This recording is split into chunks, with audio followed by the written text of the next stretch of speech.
Salamo fa 4:30 ka ny 9:7 ivaky toy izao zany amin'ny anaran' Jesosy Kristy tompontsika. Miara mankalaza ny Jehovah amiko ary aoka miara manandratra ny anarany isika. Davida mpanjaka no nanoratra zany hira ao amin'ny salamo zany, ary niantso ny olona rehetra izy mba hiaraka aminy hideran'Andriamanitra hanandratra ny anarany. Na afaka manao izany rehetra izy dia nantsony ny hafa mba hiary hioka fifaliana amin'izany fanandratana ny anaran'i Jehovah zany. Koa izany teny ao amin'ny soratra masina zany koa no androsonay ao atokantranonao amin'ity takariva ity.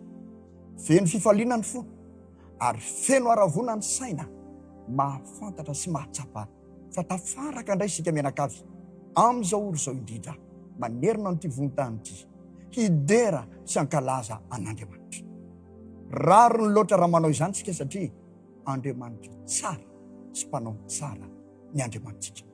Mendrika azy ny fiderana ary dia ataontsika amin'ny fofeny fitiavana sy fanolorantena ny fiderana azy amin'ity takariva ity. Koa dia manonona ny fiadanan'ny tompo ao tokantranonao zay, ary faly tokoa manolotra ny arahaba avy aty amponay ho anao tsirairay avy izay manaraka izao fandarana izao ao atokantrano. Mankatoerana tompoko fa hiaraka indray sika hiderany tompontsika amin'ity takariva ity. Androany dia manana vahiny ny fandarana. Dia ny korala avy ao amin'ny fiangonantsika adventiste amin'ny tandreny fafito ao Ambohitsapy. Feo fanantenana Ambohitsapy. Miaraka ato miarabanao sefo tavaraka aminay amin'ity takariva miaraka amin'ny korala rehetra. Ry zareo no nantsoina sy nasaina ary dia tonga tamin'ny mpitiavana, tonga tamin'ny fandavatena ary tonga tamin'ny fanolorantena haneho ny talenta izay men'Andriamanitra azy, haneho ny fanomezam-pahasoavana izay napetraka Andriamanitra ao amin'ny alalan'ny hira hiderany an'Andriamanitra hiaraka amiko sy hiaraka aminao ao atokantrano. Koa dia fifaliana mandray azy ireo ary feno haravona mihitsy ny fo hiary hiderin'Andriamanitra amin'izy ireo. Dia mankatoerana ianao andesika hiaraka hiderin'Andriamanitra amin'ny fiovana dana voambotsavy ary anome voninahitrin'Andriamanitra noho ny fitiavany ahy sy ny fitiavana anao, fitiavana andreto korala. Tsy tazana anao ela ary mandeha tompontsika izany hira fiderana izany miaraka amin'ny korala avy ao Ambohitsapy. Dawary.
indray ny fireondreo ny hira fiderana izay nasandra reto korale reto tonga tany aminao tany atokantrano tany ny raisanao fosy fanahy miderana ilay Andriamantsika, miderana mandrakizay ny Andriamantsika. Avelantsika aka fotoana akanaina kely izy ireo ary isika kosa andeha handray ny tenin'Andriamanitra dia ifampitaona ho mpideran'Andriamanitra eo amin'ny fiainantsika. Fa mahazatra antsika loatra atao anatin'ity fandarana ity zany. Ka amin'ity androany ity dia ao amin'ny Salamo 430 ka ny 770 fa 770 ary 770 no angalantsika torohevitra, angalantsika toanaram-panahy ary indrindra angalantsika fanapahan-kevitra mihitsy hiderin'Andriamanitra noho ny toetrany izay tokony ho fantatsika. Salamo 430 770 ka hatramin'ny 770 mivaky toy izao amin'ny anarany Jehova. Mitaraina ny marina ary miaino azy Jehova ka mamonjy azy amin'ny fahoriany rehetra. Akaikin'izay manana fomangorakoraka Jehova ary mamonjy izay torotoro fanahy. Miaro ny fahorian'ny marina, maro ny fahorian'ny marina, nefa Jehova manafaka azy amin'izany rehetra izany. Davida mpanjaka izay nanana fanandramana betsaka niarana tamin'Andriamanitra no nanoatra izany tononkiri izany, nanoatra izany andininy eo amin'ny Salamo 430 izany. Niainany ary azo niantoka ny zavatra nosoratany. Teo mba fitare fanahy masina raha teo. Misy toetran'Andriamanitra vitsivitsy reto ao anatin'ny fotoana fohy ifampahirizantsika ary indrindra ahatonga antsika ho mpideran'Andriamanitra fiantsika na inona lalovantsika amin'ny mpitandry feno fahoriany ity araka ny lazain'ny Davida eto dia izao andao mpideran'Andriamanitra. Toetran'Andriamanitra voalohany dia ity: mihaino azy Jehova, mitaraina ny marina. Toetran'Andriamanitra voalohany dia mihaino Andriamanitra, mihaino mihaino antsika, mihaino reto korale reto Andriamanitra rehefa mitaraina amintsika ary tena vonona mihitsy anokatra ny sofiny hihaino Andriamanitra. Isaia dia niteny an'izao amin'ny Isaia 7:50 ka ny 1:1 anaran'i Jesosy namakina azy: indro ny tanan'i Jehova tsy fohy fa mahavonjy ary ny sofiny tsy lalidalovana fa mahare.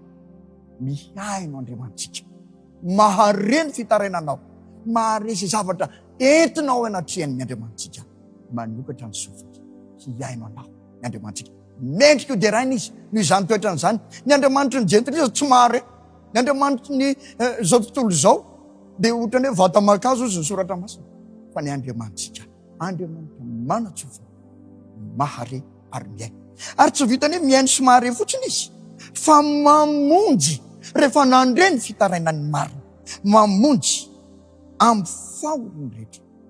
Andriamanitra dia manana toetra mamonjy. Izany mihitsy natao ho asy ianao, nanomezany an' Jesosy Kristy ho mpamonjy atsika, ho afaka amin'ny fanagejany fahafatesana vokatra ny fahotana.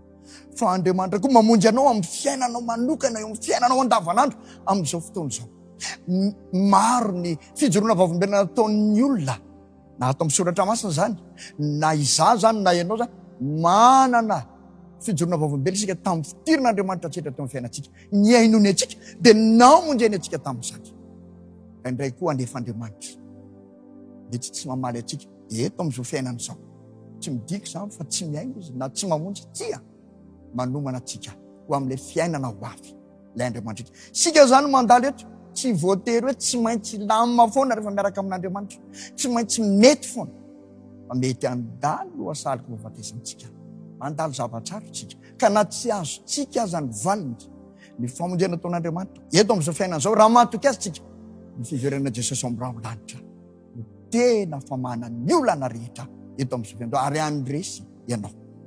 Mihaino Andriamantsika, mamaly Andriamantsika ary mamonjy an'Andriamantsika. 9:20 akaikin'izay manana fo mangorakoraka Jehova. Ny Andriamantsika koa dia Andriamanitra akaiky atsika, tsy Andriamanitra namorona atsika dia lasa any amin'ny toerany, any amin'ny toerany izay misy azy lavitra any, fa Andriamanitra manakaiky atsika, akaiky ny zavaboariny, ary zany no tokony hiderahantsika azy. Imanoela, amintsika Andriamanitra, na hoe momba atsika Andriamanitra, eo akaiky tsika Andriamanitra, izany no tokony hiderahantsika anio Andriamanitsika. Izany tokony fikirantsika aminy isan'andro satria mitoetra ny Jesosy, manakaiky ny fivoarana ary mamonjy. Verina indray le mamonjy, ohatrany hoe averina fanondroana satria toetrany tokoa izany mamonjy zany, mamonjy ny torotoro fanahy izy. 9:20 maro ny fahorian'ny marina, nefa Jehova manafaka azy amin'izany rehetra izany. Maro ny fahorian'ny marina. Araka ny lazaiko teo, ny fiarahantsika amin'Andriamanitra tsy midika avy hatrany hoe dia milamina tsara ny fiainantsika, mizotra tsy misy tomika, ary tsy sakatsakana, tsy zavatsarotra ho lalovana. Tsia, indraindray ireny zavatsarotra eny mihitsy noentin'Andriamanitra namboarana antsika, hitondrana antsika ho amin'ny tsaratsara, ary indrindra aza ireny zavatsarotra eny nataon'Andriamanitra hanamboarana antsika hitodika amin'ny indray raha saindanana ny fiarsika. Ka izao maro ny zavatsarotra alovantsika, fa izao azo antoka ny fanafahana izay ataon'Andriamanitra. Izao no lazaina amin'ny namafisin'ny Davida mihitsy zany amin'ny 5:7 Salamo 5:3 hoe mitady an' Jehova aho dia mamaly ahy izy. Mamaly Andriamanitra ary mamonjy Andriamanitra, manafaka Andriamanitra. Androany te hisarika anao aho noho izany toetran'Andriamanitra rehetra zany, noho izany toetrany izay sarobidy loatra izany ho amintsika voarina, ho antsika zanany, dia te hisarika anao aho andao hiderin'Andriamanitra. Na maro aza ny fahoriana lovanao, eny ankehitriny aza mety misy nodimandry ny olontiana, ny sakaiza, maro ny fahoriana mety lovantsika amin'izao fiainana miaratsao. Fa izao kosa manafaka atsika amin'ireny Andriamanitra, ary na tsy manafaka atsika ary izy amin'izao fiainana lalovantsika 70 taona 80 taona izao, anafaka atsika mandrakizay izy rehefa ho avy Jesosy eo amin'ny raha olanitra. Ary zany no tokony hidirantsika azy, zany no tokony hifalitsika, zany no andrisika atsika anen'Andriamanitra toerana voalohany eo amin'ny fiainantsika, dia ny fiderana azy fanaratana voninahitra. Ho tanteraka aminao noho izany, ho tanteraka ao tokantranonao, ho tanteraka amin'ny reto koraly reto, ho tanteraka amintsika rehetra, ary dia izao ahita fifaliana amin'ny fanompona azy tsika manomboka izao, satria tsara ny Andriamanitsika, nanao tsara ny Andriamanitsika. Amen. Andeha ho toizantsika indray ny fideran'Andriamanitra miaraka amin'ny reto koraly reto, ary isaorantsika n'Andriamanitra ny teniny izay manamafy fa tokony ho mpiderasintsika. Dia indray ary tsika amin'izao tapany faharoa izao hiaraka amin'ny koralina feo ny fanantenana ambojafy, hanohy ny fiderana ary feno ny fifaliana miaraka amin'izy ireo hiderany tompontsika. Tavary.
aly ve ny fonao, tsy faravo ve ny sainao. Manana izany fanantenana zany hoe ho hitatsika amin'izay fotoana izay Jesosy fitiavana ho tanteraka amin'ny fiainanao ane zany. Isaorantsika Andriamanitra ny amin'ity fotoan'andro hoany ity, izay nanandratra amin'ny voninahitra, nanomezantsika azy ny anja sahaza azy, ary nanandratra ny anarany tao anatin'ny fidirana. Isaorantsika izy satria nanome fotoana atsika mba hahafahantsika mianakavy midera azy tahaka ny nataontsika androany. Engany ka men'Andriamanitra mandrakariva ny saina endry ao anatintsika ao, mba hahatonga antsika ho podera azy amin'ny fotoana rehetra, tsy amin'ny fotoana toy izao ihany fa mandritra ny androm-piainantsika rehetra. Andriamanitra ny hitahiry antsika koa ao anatin'izany fiderana izany. Ary rehefa ho avy Jesosy ao amin'ny raolanitra, iram-piderana toy izany no hitsainantsika ny tompontsika eo amin'ny raolanitra. Tanteraka aminao zany, tanteraka amin'reto koraly reto, tanteraka amintsika mianakavy. Tsy ho ela dia ho avy ny tompontsika, zany iomanantsika ho podera azy manomboka isao. Saorantsika koa ny korala feo fanantenanam-bohijafy miaraka amiketo ny Josefa, mankasitraka azy ireo isika ny amin'ny fanolorantena izay notafiana izy ireo. Tonga miaraka tamintsika deran'Andriamanitra tamin'ny talenta izay nomen'Andriamanitra azy ireo. Isaorantsika izy ireo ny amin'ny fitiavany mideran'Andriamanitra, ary engane ho tehirizin'Andriamanitra amin'izany izy ireo mandra-pifery Jesosy ao amin'ny raolanitra. Tena faniriana lalina koa dity, tsy ho mpihiry eto amin'izao fiainana izao ihany izy ireo, tsy ho mpideran'Andriamanitra eto amin'izao fiainana mandalo izao ihany, fa hirako amin'ny ranomasina fitaratra, hiaraka amiko sy hiaraka aminao an-tokantranao rehefa ho avy Jesosy Kristy tompontsika. Mitazominy ao anatin'izany fanantenana sy finoana mahaferon'izany ane reto koraly reto. Mankasitraka Josefa ny amin'ny fahatongavanareo, mankasitraka ny ankizy rehetra izay miaraka miteron'Andriamanitra nanomeny tsara sy nanafanolorantena anao izany. Mankasitraka ihany koa anareo any an-tokantrano any, satria anareo anie dia maro no mijery anay. Fantatro fa be dia be anareo mbola tsy ao an-tokantrano kory amin'izao fotoana izao, ary raha vao tonga ao ny ataonareo voalohany indrindra dia ny manokatra ity antsakera fiderana ity mba hiderin'Andriamanitra miaraka aminay. Fa maro koa ianareo manaraka anay mivantana amin'izao fotoana izao, ka dia ankasitrahana tompoko izany fitiavanareo mifandaharana, indrindra fitiavanareo hidera an'Andriamanitra izany. Enganeka mba ho tehirizin'Andriamanitra koa ianareo ao anatin'izany fiderana azy izany, ary ataonareo fijoroana vaovolombelona amin'izay alainareo rehetra mihitsy ny fahatsarana izany hoe midera an'ilay Andriamanitra tompontsika. Mankasitraka ihany koa ireo teknisianina izay miaraka amiko mamolavola ity fandarana ity, manao ny fomba rehetra, ny fahaizana mampalany rehetra hahatonga izao fiderana sy antsakera ato amin'ny radio Asisy 106.4 FM zao ho tonga ho tokantranonao. Mankasitraka azy ireo amin'ny fanolorantenany, ny fitiavana, ny fahaizana sy ny fahalalany ihany koa. Engany ho ampitomboin'Andriamanitra mandrakariva zany, ary hita fiteo anatin'Andriamanitra izy ireo amin'izao asa masina izay ataon'izao. Tonga indray ary zany ny fotoana isarahany, na tiantsika aza ny hiaraka tsy maintsy faranana amin'ny fotoana, satria izay moa mbola mavo fetratsika. Ho avy ny fotoana ho fiderana rano fotsiny fiainantsika mandritra mandrakizay amin'ny miaraka amin'ny Jesosy tompontsika any amin'ny manitra sy tany vaovao. Fa zao aloha ho faranantsika amin'ny fotoana, ary hiaraka indray eto sika amin'ny heriny androany toy izao, raha sitrapon'Andriamanitra miaraka amin'ireo vahiny izay nasain'ny fandarana. Fa androany dia mametraka ny veloma, mametraka ny mandra-piaona aminao indray. Raha sitrapon'Andriamanitra dia amin'ny heriny androany toy izao sika dia hiaraka eto lehiden'Andriamanitra. Koa dia anao velomanao ary ikopakopa-tanana ho anao ny korala feo fanantenam-bohijafy sy ny tenako, ary mametraka ny veloma ho antsika rehetra. Samita ny Andriamanitra tompoko amin'ny heriny androany toy izao, raha sitrapony tompo miaraka eto ndrasika. Veloma tompoko.